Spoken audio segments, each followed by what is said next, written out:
Hello, કેમ છો મારા વહાલા ઉમેદવાર મિત્રો? આજે આપણે વાત કરીશું કે એલઆરડીની પરીક્ષામાં પણ કેટલા પ્રશ્નો રદ થઈ શકે છે, જેની વિગતવાર આજે ચર્ચા કરીશું. તો મિત્રો, વિડીયો અંત સુધી જોવાનો આગળ રાખશો એવી મારી નમ્ર વિનંતી છે.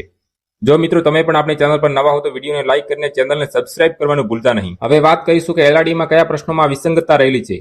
પ્રથમ મિત્રો વાત કરીએ તો મનમાનીવાળા અધિકારીઓએ ઉમેદવારો પર પ્રયોગ કરવા માટે યુપીએસસી અને જીપીએસસીમાંથી ઉઠાવીને ગદ્યાત્કરણ પૂછી લીધું, જેમાં પણ વ્યાકરણ પૂછવામાં આવ્યું, જે સિલેબસ બહારનો પ્રશ્ન કહેવાય છે. ત્યારબાદ પાર્ટ એમાં વર્તુળવાળા પ્રશ્નોમાં પણ ઉમેદવારો મૂંઝવણમાં છે, પરંતુ પીએસઆઈના પ્રશ્નપત્રમાં કેટલા છિદ્ર જ્યારે એલઆરડીના પ્રશ્નપત્રમાં કેટલા વર્તુળ દેખાશે એવું પૂછવામાં આવેલું છે, જેથી બંને પ્રશ્નોમાં ભિન્નતા રહેલી છે. પછી વાત કરીએ તો નર્મદા નહેરની કુલ લંબાઈની, જેમાં પ્રશ્નમાં કોઈ ચોક્કસ રાજ્યની લંબાઈનો ઉલ્લેખ નથી. ત્યારબાદ વાત કરીએ તો ફકરા પરથી પ્રશ્નોના જવાબમાં ખૂબ જ કઠિન શબ્દો પૂછી લીધા, જેમાં જીપીએસસી કે યુપીએસસી વાળા પણ ફાંફા મારે. પછી આ ફકરામાં તો એમણે હદ વટાવી દીધી, સીધી કઠિન શબ્દોની જોડણી પૂછી લીધી, અને એ પણ યુપીએસસીમાંથી સીધી ઉઠાવી લીધી, જેમાં ફકરો માત્ર ફોર્માલિટી કરવા માટે જ આપ્યો હતો, જેમાં ફકરા વગર પણ જવાબ આવી શકે છે. જો જોડણી પૂછવી હતી તો ફકરો શું કામ આપ્યો?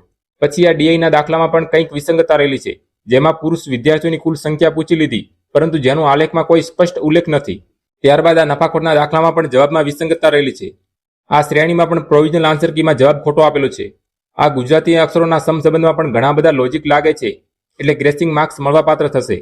અને આ પ્રશ્નમાં પણ સાચો જવાબ વિરોધી આવવો જોઈએ, જેના સ્થાને આગવી જવાબ આપેલો છે. અને આ પ્રશ્નમાં આ લોકોએ ગુજરાતી અક્ષરોને પણ રીઝનિંગમાં સમાવી લીધા, જે ગુજરાત સરકારની ભરતીમાં ક્યાંય જોવા નથી મળતા, અને નથી તો કોઈ સાહેબે ભણાવ્યા, એટલે સિલેબસ બહારનો પ્રશ્ન છે. અન્વેષણવાળા પ્રશ્નમાં પણ જવાબ ખોટો આપેલો છે. ત્યારબાદ જૈન શબ્દમાં પણ લોચા છે, જેમાં જીસીઆરટી મુજબ જીન આપવું જોઈએ, ત્યાં ઓપ્શનમાં જી આપેલું છે.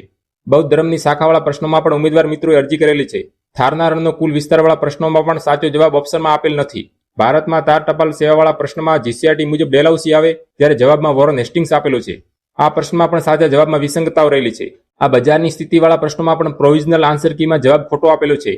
તો આટલા પ્રશ્નો વિશે ઉમેદવાર મિત્રો દ્વારા વિવિધ અરજીઓ કરવામાં આવી છે, પરંતુ હવે જોવાનું રહ્યું કે ભરતી બોર્ડ કેટલા પ્રશ્નોમાં સુધારા કે વધારા કરે, એ ભરતી બોર્ડ પર નિર્ભર છે.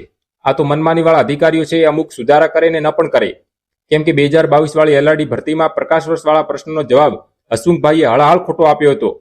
હાઈકોર્ટમાં અપીલ કરવી છતાં ન્યાય નહોતો મળ્યો, એ દરેક ઉમેદવાર મિત્રો પણ જાણે છે. તો દરેક મિત્રો ફાઇનલ આન્સર કી આવે ત્યાં સુધી રાહ જોવો અને બીજી પરીક્ષાની તૈયારી ચાલુ રાખો. વિડીયોને અંત સુધી જોવા માટે દરેક મિત્રોનો આભાર, અને આ સરકારી ભરતીનો પર્દાફાશ કરતો વિડીયો જોવાનું ભૂલતા નહીં. સાથે પોલીસ કોન્સ્ટેબલના અંદાજિત કટઓફનો પણ વિડીયો મૂકેલો છે, તો એ પણ જોવાનું ચૂકતા નહીં. જો ચેનલ પર નવા હો તો વિડીયોને લાઇક આપીને સબસ્ક્રાઇબ અવશ્ય કરજો. તો દોસ્તો, મળીએ નવા વિડીયો સાથે. ધન્યવાદ. જય હિન્દ.